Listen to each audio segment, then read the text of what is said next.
cas. Pour le Premier ministre Clément Mwamba, une seule chose est envisageable, la reddition du pasteur Ntoumi. Nous ne dialoguons pas avec un terroriste, on ne dialogue pas avec quelqu'un qui est poursuivi. M. Ntoumi le sait très bien. M. Ntoumi, il faut qu'il se présente aux forces de l'ordre, il sera tué, il vient, il subit son procès. C'est tout ce qu'on lui demande. Et qu'il laisse tranquille les populations qui sont dans cette zone. Nous recherchons Ntoumi, mais les forces de l'ordre ne sont pas là-bas pour traquer les populations congolaises. Donc il ne faut pas qu'on nous amène un mauvais débat, que le gouvernement volontairement se comporterait en train de martyriser les populations du pôle. Nous sommes bien conscients qu'il y a des gens qui veulent bien sortir de ces zones.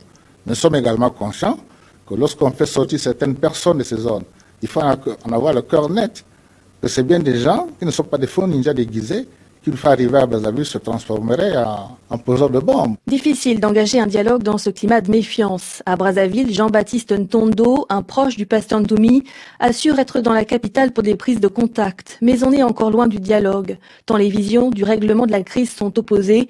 Le gouvernement prône une solution militaire, l'émissaire réclame un dialogue politique. Nous considérons que le référendum constitutionnel n'avait pas sa place.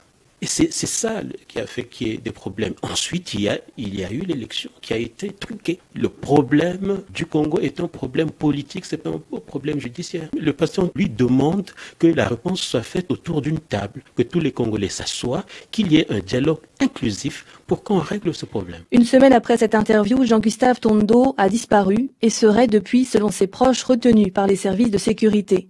C'est déjà la 3e mésaventure de ce type vécue par l'émissaire en 1 an. Pour quelles raisons? On l'ignore. Cette disparition illustre les zones d'ombre d'une crise complexe à décrypter. Face à cela, la présidente de la principale plateforme d'opposition, Claudine Mounari, accuse les deux parties de jouer un double jeu et les autorités d'instrumentaliser la situation. La guerre du pool, c'est une manœuvre qui a été trouvée par le régime pour se distraire de la crise politique née du hold-up électoral.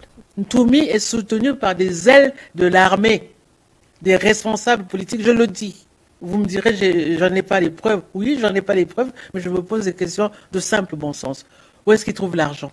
Où est-ce qu'ils trouvent le carburant? Où est-ce qu'ils trouvent les munitions? Je pense qu'ici, il n'y a qu'une personne qui est habilitée à acheter les munitions, c'est le gouvernement. Vous estimez qu'il y a forcément des complicités? Mais bien sûr, il y a malice. Le projet est ailleurs. Vous savez, il y a beaucoup de choses cachées dans ce pays. Et peut-être qu'un jour, il faudra que tout ça passe, qu'on fasse la lumière sur tout ça.